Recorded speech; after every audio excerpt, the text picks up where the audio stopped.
Hi, Mike. How are you this morning? Hey, what's up, DP? How are you guys? We're great. We were talking about Hue Jackson going third person at his press conference yesterday, and then I have a question for you. All right, Seton, would you play Hue Jackson for Michael Irvin going third person yesterday? This organization, I am so comfortable that we're going to make decisions, whether Hue Jackson's involved or whether Hue Jackson's not. That is best for our organization. It's hard for me to tell you about the other coaches, but I know what Hue Jackson can do. You go third person at all, Mike? Absolutely, I do third person. And Hugh, actually, it was a pretty good press conference by him. You know, it's hard to sell me anytime when you got Cleveland involved. And he did a pretty good job at selling me. So I'm hoping he has success, and I wish him the best. Okay, why did he sell you? Well, just that, you know, first of all, you want to bring it's Cleveland. It's Cleveland. Let me just say that one more time. It's Cleveland, and you want to see some excitement. He talked about bringing an exciting brand of football to Cleveland, and hopefully trying to set new trends. I don't know what the new trends are that he's going to set from Cleveland. He's going to try to play exciting football, but I really like what I saw yesterday, and I hope that he has success in Cleveland. You know, that's a hell of a big hope. It's Cleveland. Why do we always go opposite with coaches, where you go from Chip Kelly to maybe Tom Coughlin in Philadelphia? It just feels like that personality wore thin. Now we'll bring in a different personality. Well, and you're trying to get a gauge off of your guys, too. And usually, if something's gone bad, you know, we give it to the top guy. And then what you got to do is say, hey, how do I change this around? How do I get this room excited again about being able to play, about playing football? And most of the time, it does seem like we go from one end of the spectrum to the other. But that's what it is in this league. He's Michael Irvin. The NFL Network's NFL Game Day Morning airs Saturday at noon Eastern, and then Sunday at 9 a.m. Eastern. Mike joining us. Chiefs, Patriots, Packers, Cardinals. Just to let's start with those games there. Which one do you see more of a surprise taking place? Chiefs, Patriots, or Packers, Cardinals? Oh, that's a good. Probably the Chiefs, Patriots, because of the Chiefs' defense. The Chiefs got somebody that can get to Tom Brady on that defensive line, and when I don't know how healthy Julian Edelman is. Now, here's the kicker. You use Julian Edelman, it's the timing for Tom Brady. You know, he gets that ball out of his hands very fast with Julian Edelman. If he's on that football field, I'm going to try to slow him down, even if I have to risk playing Gronk one-on-one. I'm going to try to make Tom Brady hold on to that football so I can get some hits on him early. Seahawks, Panthers, or the Steelers, Broncos? You see a surprise in either one of those? I still like this Panthers in this game, but I'm a little worried about the Seahawks Panthers. Those guys are so much alike. The team's built so much alike. Great physical games, and in that game, if Seattle can have early success, then I would worry a little bit more about Carolina. But now if Carolina jumps on Seattle, let me tell you something. It's so hard when you play in that second round after playing in the first round, and you come out the next game and a team that had to bye jumps all over you early. It's hard to fight back from that. So it's all about how will that game start, because it's going to be a physical game. Carolina has to make sure they jump on Seattle early, or they'll be in for a big fight. How do you assess the Cincinnati Bengals meltdown at the end of the Steelers? Where do you place blame? A little bit everywhere. I can't imagine, first of all, that football being stripped out of Jeremy Hill's hand. You come into the huddle. That huddle, you got 10 people, you got 11 people saying, hold on to the ball, hold on to the ball, hold on to the ball, hold on to the ball. The ref and the quarterback has to say, everybody, shut up. Let me call the play. And then Scott Wright, 332, hold on to the ball. You're back to saying, hold on to the ball. Hold on to the ball. This game is over.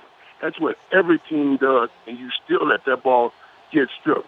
So we'll start there, and then we'll go to the meltdown. I thought Burger could have pulled up off that kid. You saw that was an incomplete pass. Yep. You could have pulled up. There's no way you could tell me you could not have pulled up. And then it just went crazy from there with the Adam Jones penalty and everything. So it was just a meltdown. I put it everywhere. Pac-Man Jones told me that he thought Antonio Brown was acting, that he got up and he winked to him and went to the sidelines. Are you still calling that man Pac-Man Jones? The man told you his name is Adam. Why we do that? We just go disregard the man saying that his name is Adam. Wait. His Twitter handle says Pac-Man, Adam Pac-Man Jones on it, Mike. It's not Sunday. He just said on the air that day, I'm on the Pac-Man on Sunday afternoon. Oh, so Pac-Man blew that game, not Adam. Okay. He's confusing me, too. I understand. But he's... But today's Thursday. So today's Thursday, I can call him Pac-Man. No, it's not game day. Only on Sundays he's Pac-Man. Oh, okay. So Pac-Man blew it on Sunday, but right. But Adam is not even apologizing on Thursday. That's his attorney speaking for him. You know what I'm saying? Adam is the attorney that comes to speak for Pac-Man. Oh, okay. Adam Jones. Okay. I'm trying to figure this thing out, too, with you, DP, so we can all have an understanding around here on what to do. When is it okay to call him Adam? And when is it okay to call him Pac-Man? Usually when he's in trouble, he's called Pac-Man for some reason, Mike. And then Adam has to come out and do the defending. Like, that didn't go down like that. Oh, I heard of, and let's be real, too, now. I'm actually very, very proud of him. I had spent a good amount of time with him the other day when we were in New York, and I'm proud of how he's turned things around, from what we were talking about with him and everything, and now that we are, at least we're talking football stuff with him.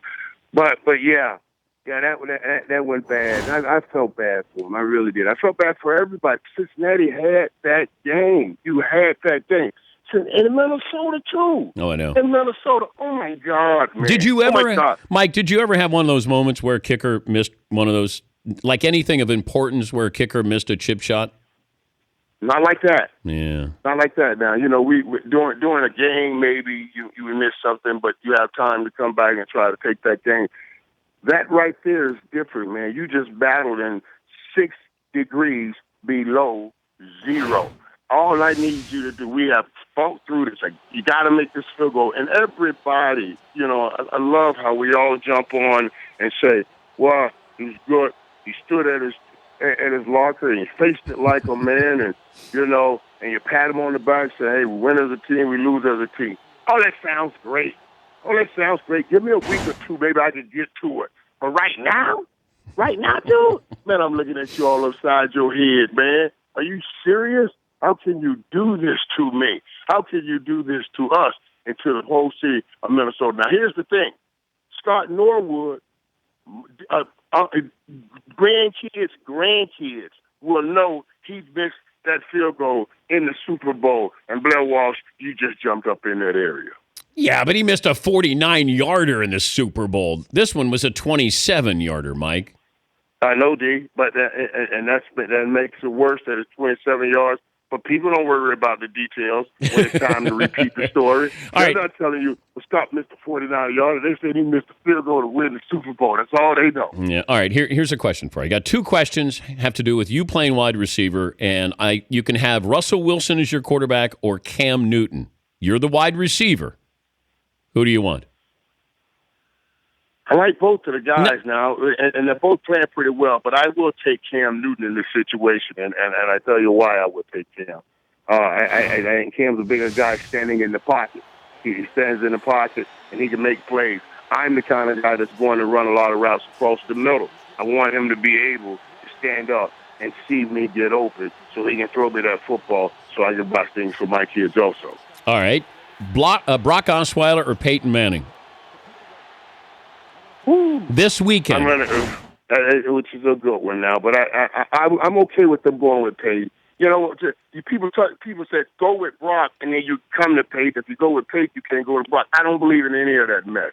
I don't believe in any of it. I'm starting off with the game playing above the shoulders, and that's what Peyton Manning gives me. This is playoff football. It's going to be tight. It's going to be physical. I need you to play with more than just shoulders down. I need you to understand the game totally shoulders up. So Peyton Manning gives me that.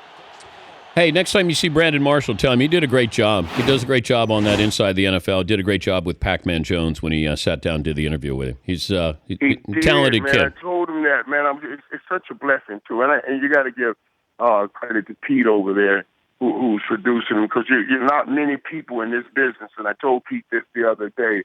I said, in this business, they throw, DP, they throw you in and say, go. And if you can do it, you can do it. If you can't, you can't. The year after that, they get rid of you. But he's really working with Brandon and bringing him along. He's doing a great job. Yeah, he is. I'm so happy for Pete. Have fun this weekend, Mike. We'll be watching. Thank you. DP, tell the family and everybody I said hello, man. All right, brother. And I'll see you at the Super Bowl, D. Can we get one night out at the Super Bowl? Man, I haven't seen you in a minute like this, man. One night. Is this old school, Mike, or new school? Like, is it an early night? Because I get up early, Mike. Hey, man, listen, don't try that, man. This is not Playmaker talking. This is Michael Irvin talking. You don't want to go out with Playmaker. You don't want to go out with Pac-Man. But you don't mind going out with Michael or Adam. You know what I'm saying? So Michael tried to get you out. So if I went out with Playmaker and Pac-Man, I might not be in for the next day, is what you're saying. Ooh, you better have it. Thank you, Mike. All right, man. Take care, buddy. Love you.